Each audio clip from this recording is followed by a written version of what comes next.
Welcome everyone, and just really excited to be here.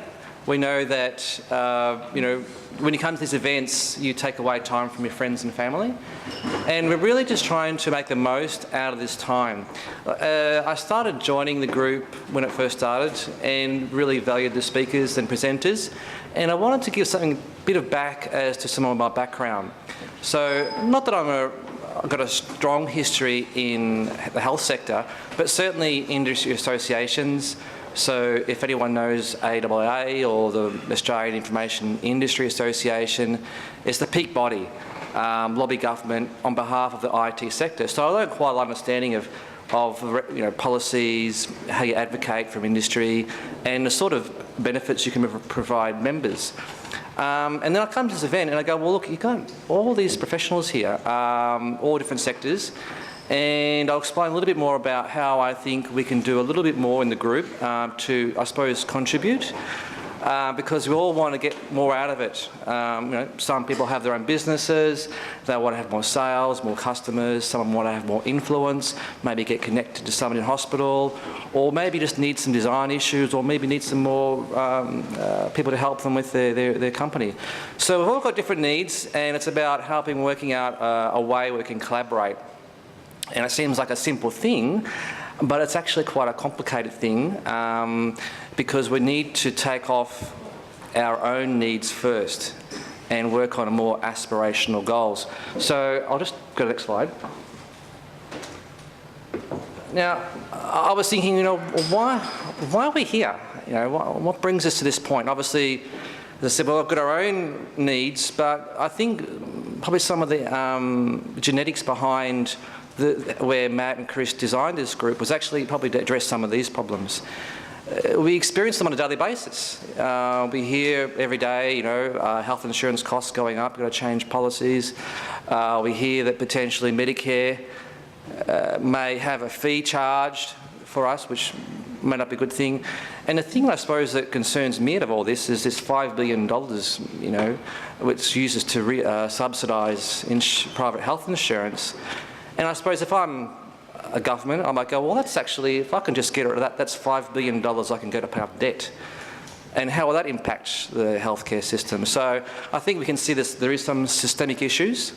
And I suppose today it really is a call to arms to say, look, let's actually put our own personal agenda to a side in this group and look at maybe how we can collaborate and work together on some of these other larger issues. Not to say that we're going to solve them, but maybe we can find some innovative groups or ways of creating new businesses that could not necessarily address systemic issues, but certainly address more consumer-related issues, like Dahlia, amazing idea of what she has, and I think that could certainly empower consumers in a fantastic way. Now, this is an interesting slide. I actually learned a lot about this when I was putting it together.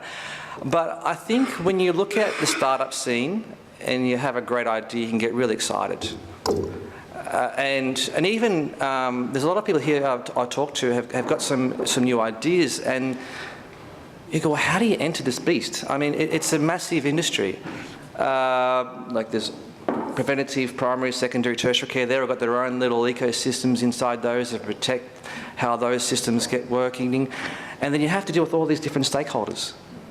You got federal, state, many. And how do you get access to those people? So I think this is one of the things that we can really get out of this group, is that you don't need to be alone. You don't need to do it on your own. And actually, if you try to do it on your own, you couldn't do it on your own. And I think if you look at all the people here and all the different types of organisations, whether in hospitals, clinical, whether it be IT companies, whether it be product development, or, I mean, the endless variety here, which I think is the value of the group, the diversity and access to skill. I think we can actually get a lot of collaboration, and I call it reciprocal value. So, and it's not something which is more of a monetary term, not a transaction, but it's forming partnerships, alliances, and I think in these economic times when money is a bit tight, it's important for us to all work together as a common goal.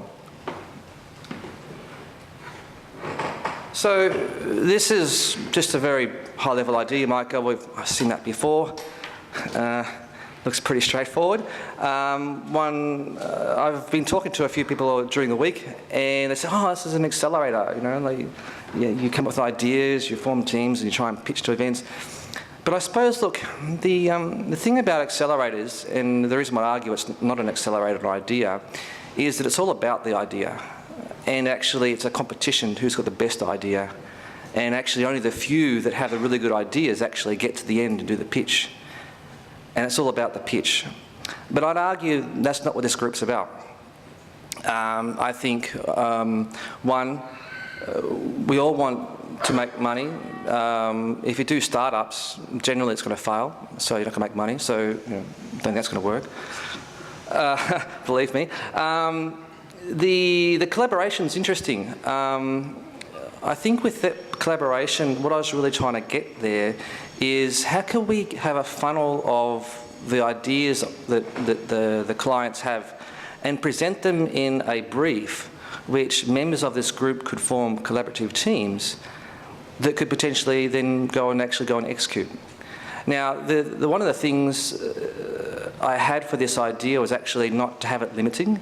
So whatever ideas that come out of the group, and I was wanting to hopefully have it under the brand of the StartUp Healthtech, because it's a neutral group and it allows collaboration. Because if it's done from a consulting organisation or a vendor or other type of organisation, you're going to have issues with that information being shared because that's their future pipeline of work. So, but if it's done in a group, then I think that can address some of those more technical issues.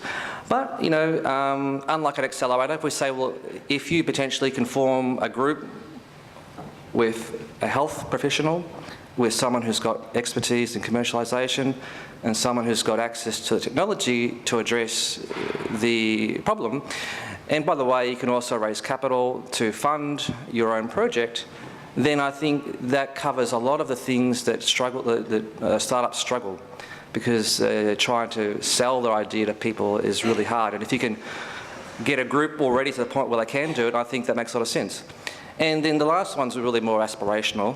The likelihood of an investor that happening is quite low, but you never know. I think if an aspirational goal could be to be the place where investors come to find out what's the best, the newest business opportunity to launch businesses, because I've been to a number of pitches with investors and they're just not good. I haven't seen really any that I really liked or have been presented in a really good way. And the value proposition has been very low. So if this group can actually crystallise really high quality pitches, then I think it will draw everyone through the process. So look, it was more around reflecting on what I see in this group. The key differentiator, because there's a lot of other startups and ecosystems out there, the key differentiator for this one, and I think it's quite unique in Melbourne, is we focus on 3 domains, as I said before. They've got access to the health professionals. You know, they're very hard to get access to. They're very busy, and to have a number of people come here today. I know there's a doctor and a number of other people here. That's really valuable insight, because now we know what the customer is thinking. What is their real problem? We have a number of commercialisation experts, and it might lead into the next speaker as well. And I think that's really hard, because the problem we have as startups is you may have a good idea and you think that's good enough, but it's actually, the value of an idea is very low, to be brief. So it's actually, do you have a business, a model, is there customers, are there transactions? Now we're talking business. And that's a really important key part to get through. And lastly, you know, we need the brains to go and build this stuff. So they're just my thoughts. Come and see me afterwards, or speak to Matt and Chris. We think there's a lot of potential in this group that's untapped, and we're just wanting to share some more knowledge and see if we can draw in those few people that want to explore this further. Thank you.